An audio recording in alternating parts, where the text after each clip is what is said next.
Hey guys, welcome back to Anxiety Struggle is Real. My name is John. I start out all my videos telling you that I am not a doctor, I'm not a medical professional, a nurse, I'm not a nurse, I'm not a therapist, I'm nothing except a guy that's been dealing with anxiety and panic attacks for pretty close to 40 years now. And over the last 18 years, I've been dealing with tapering off of clonazepam, which is a benzodiazepine. Um, First, I want to again apologize for disappearing for several months. At some point, I'll do a video about the reasons why I was gone, but not right now. Couple things. My average duration of people watching my videos is just over 2 minutes. Can somebody please help me and tell me what I'm doing wrong? I would really appreciate the feedback. I'm not going to be offended at all, so just help me out there, please. I moved it from the bathroom, where I was in my last video, into my bedroom. The lighting sucks in here, so I'll be moving somewhere else. Today, I want to talk about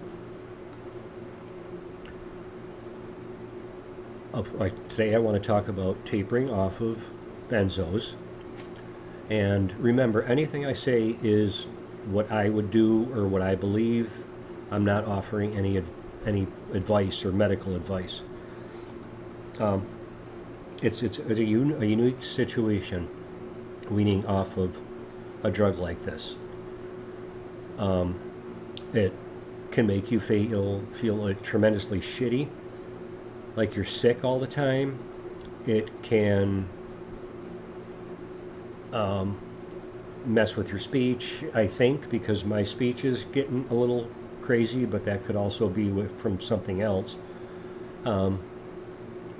It's a tough thing to do, and people don't understand it. And when I say people, I'm talking about maybe your family, your friends,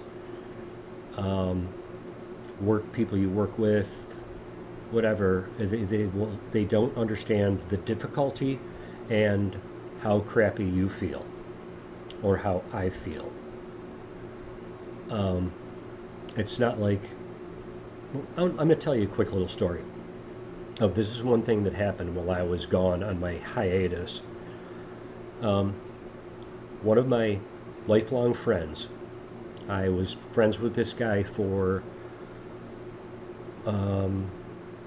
50 years, 55 years.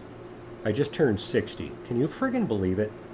I don't look 60. To all the ladies out there, I know that I look much younger, but yes, I am 60 years old.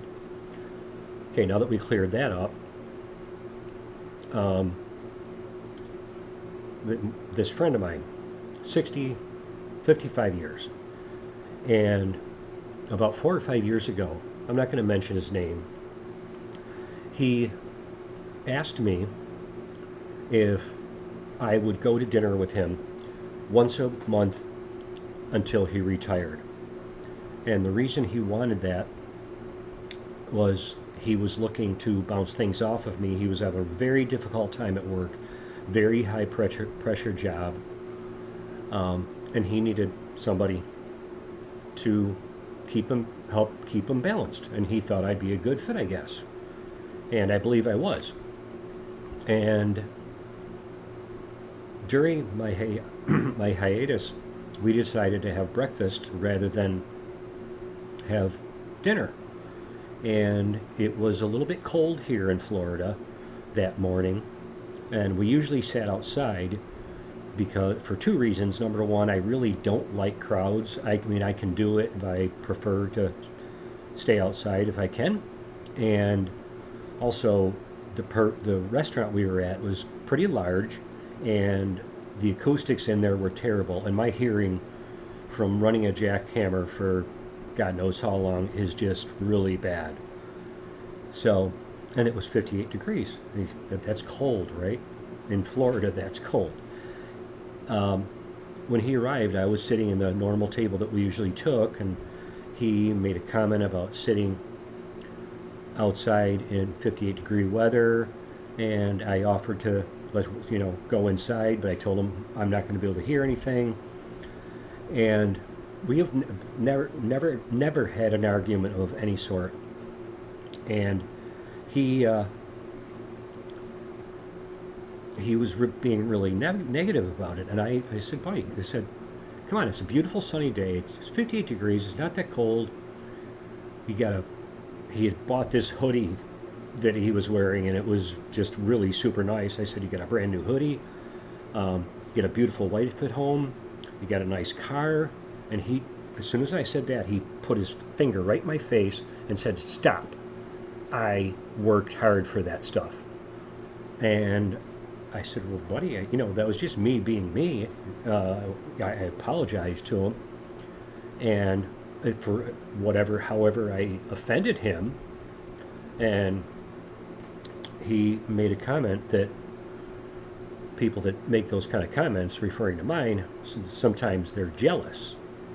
This guy is very successful, okay? And I said to him, I said, I'm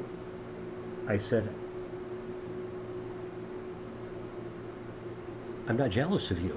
I've never been jealous of you. I always have tried to help you if you need help, and whatever. And he said, well, it just shows some jealousy, and it really pisses me off. And I said, what pisses you off? And he said that you say you worked as hard as I did.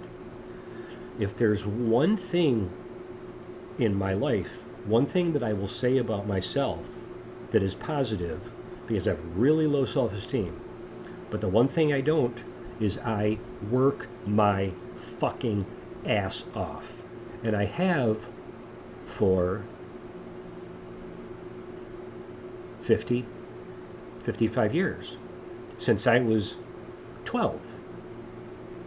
And he was offended that I said we both worked really hard for what we have. And then he said, but the differences are this big. He was insinuating he was wealthy, I'm a loser. And I came back with something, I can't remember what I said, and then he got up and left. Literally ended the friendship. Now this guy, who was supposed to be my best friend, never, ever said, hey, how are you feeling? How's that taper going? And he knew I was trying to get off benzos. He didn't know the difficulty, because I can try and explain it. He doesn't understand it.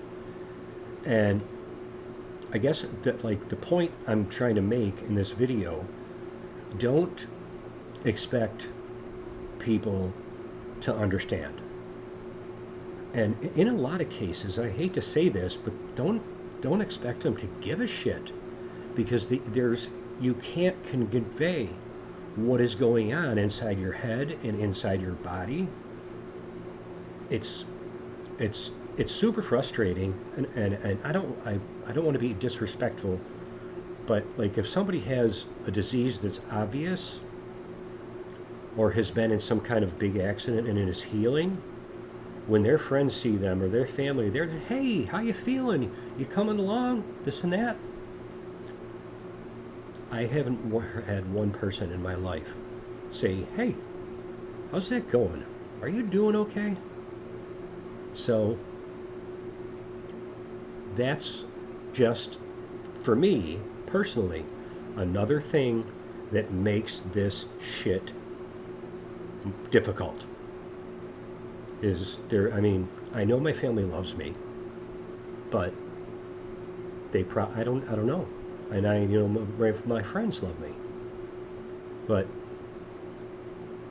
when it comes to this, I don't even know if they believe it's for real.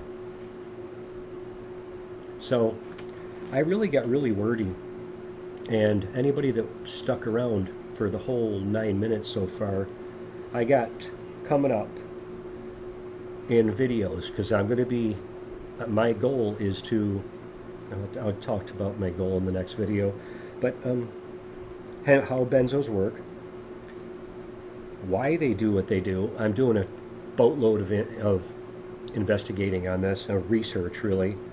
Um, um, um, um, Avoiding stress, avoiding stressful things.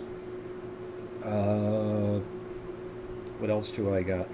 Another snag in my personal taper. And a quest to repair my brain. Because that's why we get all of these terrible side effects, is because these drugs have damaged our brain.